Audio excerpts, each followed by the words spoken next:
Well, hello everyone. My name's John Paul. I'm the host of the Car Doctor radio program and podcast.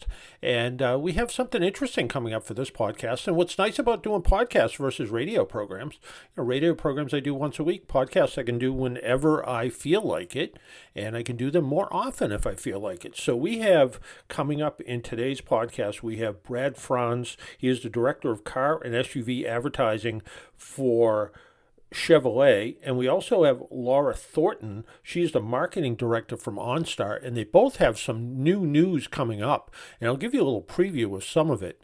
If you have an Alexa in your house and you have OnStar, you can actually have Alexa take care of you through OnStar. And the newest Blazer from Chevrolet. Now, everybody knows the classic Chevrolet Blazer, four-wheel drive or, newer versions, all-wheel drive.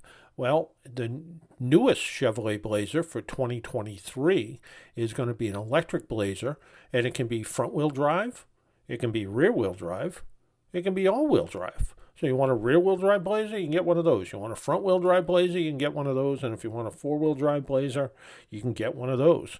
And we'll also be talking about some of the questions I received, so maybe in between the two.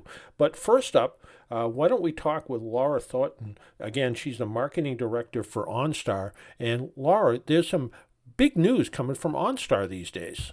Can you tell us about it? Yeah, absolutely. Great news. And I'm excited to share it with you today. So think of this as the next generation of OnStar. If you think of OnStar of the past, over 25 years, we pioneered a lot of really great industry-leading technologies for our GM owners.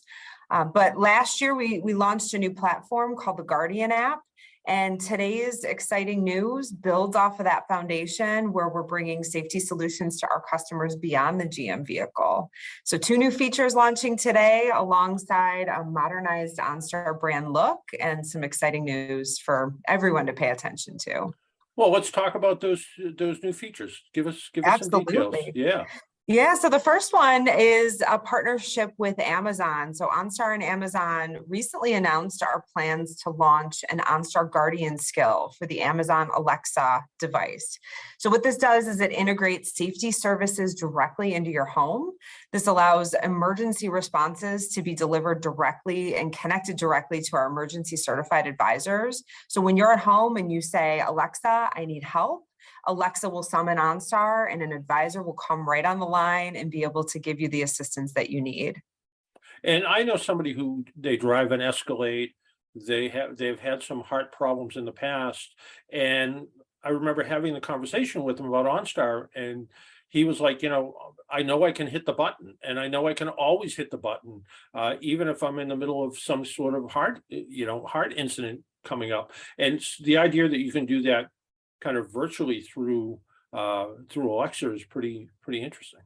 Absolutely. We find, especially as our customers' needs in the home are changing, safety's evolving, people are aging in place more frequently, and feeling safe in the home is a gap that we've wanted to fill in our customers' experience for a long time. So not only can you feel that confidence while you're riding in a GM vehicle or in any vehicle with the OnStar Guardian app, now you can feel that in your home as well. And you mentioned there's a second new development out there as well. Tell us about that one. Yeah, so this next one is a different type of mobility solution. So motorcycles. We recently launched a skill that allows integration of your motorcycle into the OnStar Guardian app, such that we can do things like detect a crash and bring you the support that you need, just like we would in a vehicle. It also extends to roadside assistance and emergency support. So all of those same great features that you would have in the vehicle, you now have in the confidence while you're riding your bike, wherever that may be. That's really interesting that you've expanded that way. And the idea that OnStar is there for you 24 hours a day, 365 days a year. Is there a certain area? I remember reading once that in China, OnStar the button gets pressed a lot.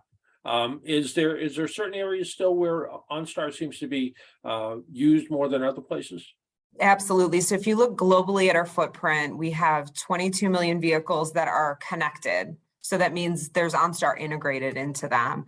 So ranging from China, where kind of I'll use air quotes, a traditional button press is really common, to South America and Mexico, where we see a lot more emergency button presses, to the US and Canada, where we see engagement shifting to more digital channels, like app usage, Wi-Fi in the vehicle, and the likes of that. So globally, our trends are kind of mirroring our consumer trends in the regions, and we're happy that we have a service portfolio that allows us to meet our customers' needs.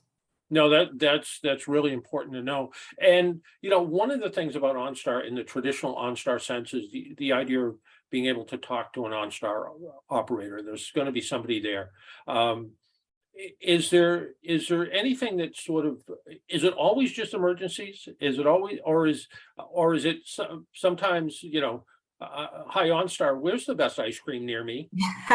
Absolutely. So we think of our technology as, technology with human touch. The OnStar Advisor is a real differentiator for us. And there are times that we know our customers just don't want to talk to a person, and they just want to get the answer to whatever it is as quickly as possible in a digital channel. And we're going to build that experience for them. But there's sometimes where you're just like, I want to talk to somebody. I want to ask a quick question. I want someone to be there for me. And our advisors are trained to help with pretty much any need or question you might have, net of, buying concert tickets for you or something like that. But we can help you with directions, wayfinding, questions about your vehicle, any kind of support that you might need with your owner experience, we can help with. And then, of course, range deeply into emergency situations and everything from a baby being born on the side of the road to a very severe crash where we're trying to help, detect how many injured passengers there are and get the right support to that person at their time of need. Yeah, no, it's a pretty incredible system, and the people I know who have used it for emergencies were awfully glad that they had it. And the idea that in the event of a airbag deployment or something, the system is there, ready to work. So it makes sense. Absolutely makes sense. And if people want to find out more information about OnStar, where do they go to learn more about the new developments with OnStar, and maybe learn more about OnStar that they already have in their car that they maybe don't utilize enough? Absolutely. Visit OnStar.com. There's a whole wealth of knowledge you can find there. Download the OnStar Guardian app. You can learn how to get to use those features. And really, if you have questions, you can always push that blue button, talk to an advisor, and they'll be happy to help you as well. Laura, thank you for taking a little time out of your day and joining us on the Car Doctor program. Thank you so much. I appreciate it. All right, take care. Bye. So pretty interesting news coming from OnStar. Well, as always, we try to cover some of the questions that came in during the week. And one of them, somebody's considering a Ford Explorer for their next vehicle. They have some concerns about the four-cylinder engine. Yeah, a four-cylinder engine in a Ford Explorer. Oof. Many years back they had a Ford Explorer. It had a V8 in it. A lot of times back then, they called the Ford Explorers Ford Exploders because the timing chain guides would go bad and the engine would kind of self-destruct. But they also want to know whether this four-cylinder Explorer has enough power to tow around their 3,000-pound boat. And all I can tell you is, and I think I did the car review a few weeks ago, I spent some time in the Ford Explorer with the four-cylinder EcoBoost, and I actually stopped and opened the hood to actually see that it was a four-cylinder engine. Yeah, it's a 2.3 liter. I wish they would change that engine, because if you're old like me, 2.3 liter means Pinto engine. That was a classic engine that was in a Pinto, and not a great engine, but this new turbocharged EcoBoost engine develops 300 horsepower and 300 foot-pounds of torque. That's more than that old old 8-cylinder engine in the older Ford Explorers did. And it has the ability to tow 5,300 pounds, so not bad. So I think it can do everything they wanted to do. Kind of an odd question, I think. This person wrote to me and said, I'm in the market for a new smaller car than what I have now. They have a Lincoln MKS. They want a good, safe car, but they also want one to get better gas mileage. Who doesn't? Even though gas mileage is or gas prices are going down, gas mileage is important. The two they're looking at, Subaru Outback and the Volvo XC40, kind of a interesting choice of two different cars because they're completely different. I mean, they're both great cars, but they're completely different. The Volvo certainly is solid and safe. I haven't driven a Volvo in a while, I'll admit, but I don't think they've changed a whole lot. If anything, they've probably just gotten a little bit better. And a Subaru, which I have driven recently, is more fuel efficient slightly, has a bigger fuel tank, so longer range, more cargo space. So you think of a Subaru as being a small car if you remember old Subarus, but it's actually bigger than this Volvo. So the Subaru is a little bit cheaper to buy, but if you want luxury features and a bit more prestige, I think the Volvo stands out. It is really, if that isn't important to you, then compare apples to apples. Subaru, in my mind, is certainly the winner. So I will tell you, I wish picking out health insurance was as easy. Since I've sort of semi-retired now, finding the answer to the better health insurance or health insurance that seems to work where you need it to do. It's a whole lot easier to get your car fixed, I think, than doing some of this these days. But that's my problems, not yours. So coming up next, we're going to be talking with Brad Franz. He is the director of car and SUV advertising and marketing for Chevrolet about the all-new Chevrolet Blazer. Stay tuned for that. So a lot of new excitement from GM and Chevrolet coming up, and we're seeing electric vehicles getting more popular all the time. I recently just drove the 2022 Chevrolet Bolt, and I came away pleasantly surprised how much it could replace, any compact car at this point. But SUVs, everybody likes SUVs, and with us is Brad Franz to tell us about the latest electric SUV from Chevrolet. Brad, can you give us a little bit of a background about the new vehicle? Yeah, thanks, John. So last night, super exciting times at Chevrolet. We revealed the all-new 2024 all-electric Blazer EV, and it really allows us to expand our brand's growing EV portfolio, and it really allows us to bring a little bit bigger SUV into the very fast-growing segment of EV vehicles in the industry today. So we're really excited about that. Can you give us some details about performance of the vehicle, range, that type of thing? Yes, so the Blazer EV, we're really excited because it offers customers choice throughout the lineup. When you talk about performance, we're going to have an SS version of our Blazer EV vehicle. That is really designed to give the best overall performance. It's our highest trim. It's going to bring 557 horsepower, 684 pound-feet of torque, 0 to 60 in under 4 seconds, and 290 miles of range with standard performance all-wheel drive. So that is going to be a fantastic vehicle to get out there and drive around. And the Blazer is kind of a legendary name, so it's sort of a little bit different to think about the Blazer EV. But realistically, this is almost like the golden age of automobiles right now. Buyers really are going to have a lot of choice over what they want to buy, whether it's a gasoline Blazer or a high-performance electric Blazer. Yeah, I mean, we think that's an advantage for us. Obviously, we really feel that the Blazer name brings a lot of equity into the industry. People understand it.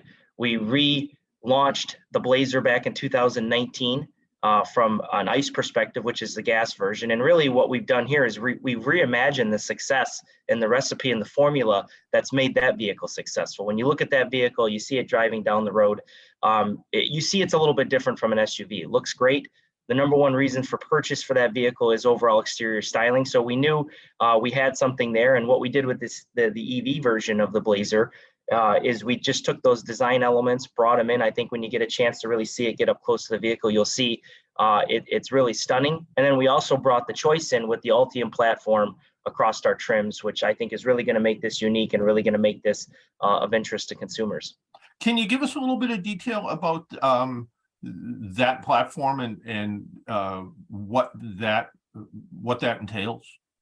Yeah, so our Ultium-based platform is our battery technology, which really allows us to offer customers more space on the inside. It allows us to bring the wheels a little bit forward, a little bit wider design. And then also it allows us to open up the range of choice when it comes to powertrain options. So I mentioned, we're going to have powertrain options on the Blazer EV. We're going to have a pretty unique lineup here of an all-wheel drive, a front-wheel drive, and a rear-wheel drive, and that's all based on the technology from our Ultium platform. So again, bringing customers choice from a drivetrain perspective is also a very unique benefit to our Ultium platform.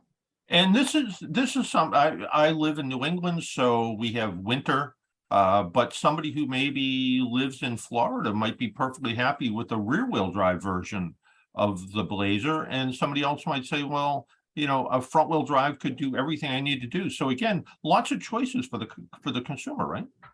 Correct, and that's exactly what we set out to do. Is those consumers that are living up in winter markets, like I said, you may think the all-wheel drive is what you need. You may opt for front-wheel drive. Rear-wheel drive sometimes isn't the best in the winter conditions, John, as you might know. But like I said, I think that's going to appeal to those folks that are living in maybe warmer weather climates, and again, just gives them the choice of selecting what drivetrain will work for them. And the idea that this is a vehicle that people are going to seem somewhat familiar with, I suppose, but it's the technology is completely different, and a lot of people have concerns that don't own an electric vehicle about range anxiety. And you said that, you know, we're almost at a 300-mile range with this in the top trim level. Is GM offering home charging options for this as well? Yes. So currently today on our Chevy Bolt, we do offer, and again, at Chevrolet, it's just about making EV ownership easy. And so we back that up with our commitment to, home install charging when you purchase a Bolt. And our plan would be to continue that into the 2024 all-electric Blazer EV as well. So it's just making that transition from ICE to EV just a little bit easier. That's our commitment at Chevrolet. And it's kind of interesting, and I can only relate to the Bolt that I drove, and I only have capability to plug it in outside at an outside outlet at a level 1, so sort of the lowest, slowest charging.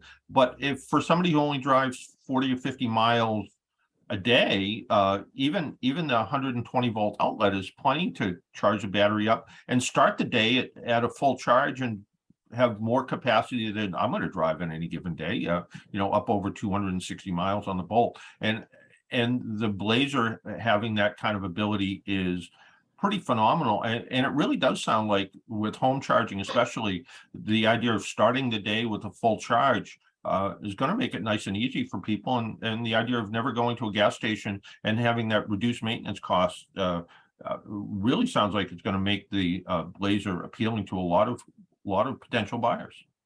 Yeah, we agree 100% there. And, we talked about the SS earlier, 290 miles of range, but the RS is actually going to bring 320 miles of range to even give customers a little bit more peace of mind that, the vehicle's charge is going to stay there. They're going to have the range to do what they need to do throughout the day. And again, like I said, we're excited to have those kind of options available to consumers. And has there been any price announcements yet, or is it too early? And is there any time that the 2024 Blazer will be available? Yeah, the Blazer will be available summer of next year, and we have announced pricing on the vehicle. Our SS will start at $65,995, and our 1LT will start at $44,995.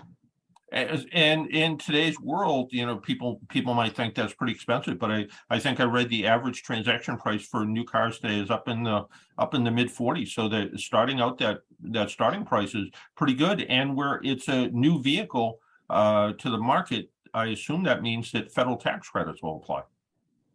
Yes, there are federal tax credits that are in play here for consumers that are coming into the market. But to your point about the average transaction price, I'm glad you brought that up, because in this segment in particular, where the Blazer EV is going to play, the average transaction price today is about $50,000 across 16, 17 competitors. So we think we're bringing Blazer into the heart of that segment, bringing it in a very competitive price point that I think is going to compete very well. It certainly sounds it. And one final question: where is the Blazer made? The Blazer will be made in our Ramos facility in Mexico. Ah, okay. So the idea of this, the Blazer, just again, a legendary name. Anybody, I think, who's who's older than 12 knows the Blazer name, and they know the new Blazer as well. But that legendary Blazer name, which always meant either performance or off-road capability, really, I think it's really sounds like it's going to shine through with the new Blazer EV, whether it's in the SS trim, which is the performance trim, or kind of the daily driver trim. So it sounds like a well thought out, well put together package. Yes, thank you. We are excited about it. And if you want to learn more, I just say, visit Chevy.com, to learn more about the vehicle. We're currently taking, reservations for the vehicle right now. It sounds fantastic. So Chevy.com, go there, take a look around, and see what Chevrolet has to offer these days. The excitement is back in the automobile business. It sounds like with so many different options for people, and performance options to just cars to get people back and forth to work. It sounds great. Brad, I want to thank you for taking some time out of your day and joining us on the program. Thank you. All right, take care. Bye-bye.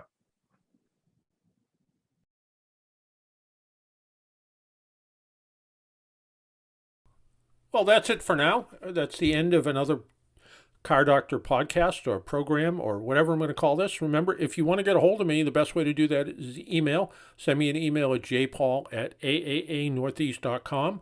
And hopefully, one of these days we might be back on the radio again. We'll wait to see. I had a great meeting with the good folks down at WATD in Marshfield, Massachusetts.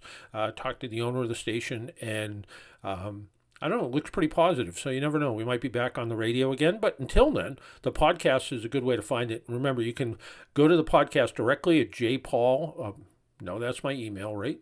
You can go to the podcast directly at johnfpaul.podbean, PODBEAN.com, or any place popular podcasts are found. It's Stitcher, iTunes, Google Podcasts, Apple Podcast. Just put in John Paul Car Doctor Podcast and you'll find it. And again, if you want to email me, I answer every single email, jpaul@aaanortheast.com.